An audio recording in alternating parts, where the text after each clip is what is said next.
अब तक की 10 बड़ी खबरें देखें 7news.in पर। रेरा के नियमों का ना पालन करने पर 380 बिल्डरों को नोटिस। प्रॉपर्टी के प्रचार में यूपी। रेरा के नियमों का ना पालन करने पर 380 बिल्डरों को नोटिस थमाया गया है। 125 पर 9 करोड़ का जुर्माना भी लगा है। प्रॉपर्टी से जुड़े विज्ञापनों पर RERA registration number, QR code अनिवार्य। इसका ना पालन करने पर सख्त कार्रवाई की जा रही है।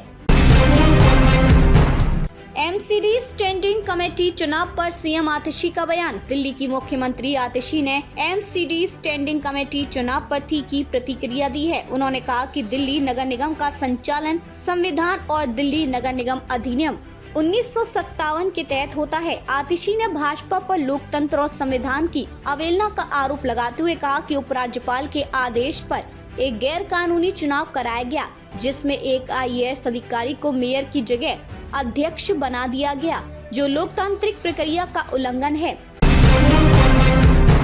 हसन नसरुल्लाह भी मारा गया।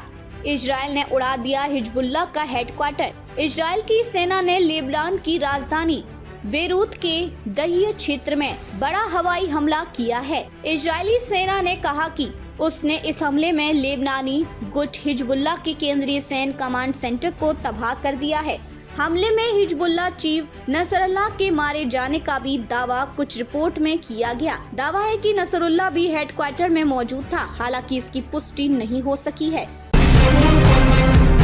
दिल्ली के व्यवसायियों को दीपावली पर 1 लाख करोड़ रुपए का कारोबार होने की उम्मीद। दिल्ली के कारोबारियों को उम्मीद है कि कोविड की पाबंदियों से मुक्ति मिलने के बाद 3 साल बाद इस बार दीपावली पर दिल्ली में व्यवसाय काफी अच्छा रहेगा। कारोबारी संगठन chamber of trade and industry ने एक बयान में कहा, कोष का प्रभाव अच्छा रहने से कारोबारी समुदाय के वित्तीय संकट से उबर जाने की उम्मीद है।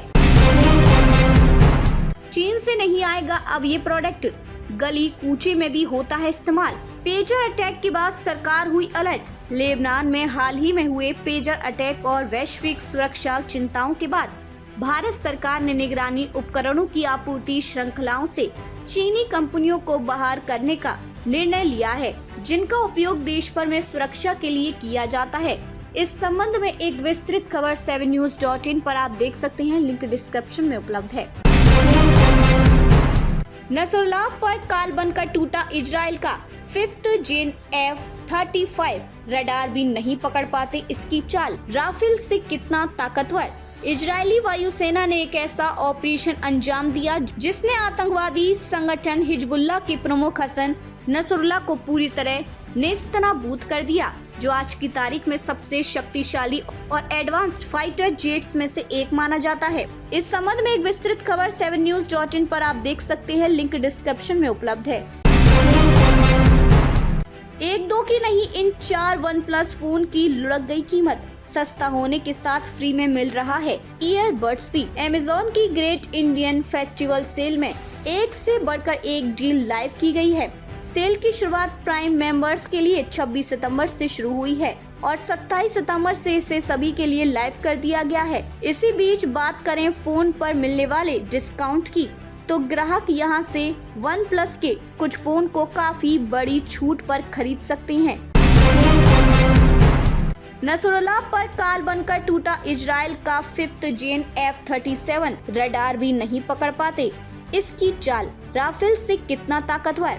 इजरायली डिफेंस फोर्स ने हिजबुल्लाह के प्रमुख हसन नसरुल्लाह को एक बड़ी एयर स्ट्राइक में निशाना बनाया। शुक्रवार रात को इजराइल ने बेरूत में हिजबुल्लाह के हेडक्वार्टर पर 85,000 किलोग्राम बम गिराए, जो दुनिया के सबसे उन्नत फाइटर जेट्स में से एक माने जाते हैं। इस संबंध में एक विस्तृत खबर 7news.in पर आप देख सकते हैं, लिंक डिस्क्रिप्शन में उपलब्ध है। वीरांगना रानी दुर्गावती टाइगर रिजर्व में खुलेंगे रिसोर्ट। सीएम के सामने उद्योगपतियों ने कही ये बात। नौरादेही अभ्यारण्य को वीरांगना रानी दुर्गावती टाइगर रिजर्व में शामिल हुए 20 सितंबर को 1 वर्ष पूरा हो गया है। प्रबंधन इस टाइगर रिजर्व को विकसित करने के लिए बड़े बड़े होटल और रिसोर्ट मालिकों को रिसोर्ट स्थापित करने के लिए आमंत्रित कर रहा है। व्यवसाय और रिसोर्ट मालिक यहाँ अपना व्यवसाय लगाने के लिए तैयार हैं।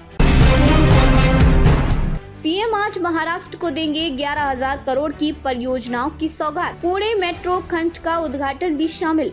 प्रधानमंत्री कार्यालय की ओर से जारी बयान के मुताबिक पीएम दोपहर करीब 12:30 बजे वीडियो कॉन्फ्रेंसिंग के जरिए विभिन्न परियोजनाओं का शिलान्यास और उद्घाटन करेंगे। प्रधानमंत्री नरेंद्र मोदी रविवार को महाराष्ट्र को 11,200 करोड़ से अधिक की परियोजनाओं की सौगात देंगे। पीएम को इसका उद्घाटन 26 सितंबर को करना था, लेकिन बारिश के कारण उनका पुणे दौरा रद्द हो गया था।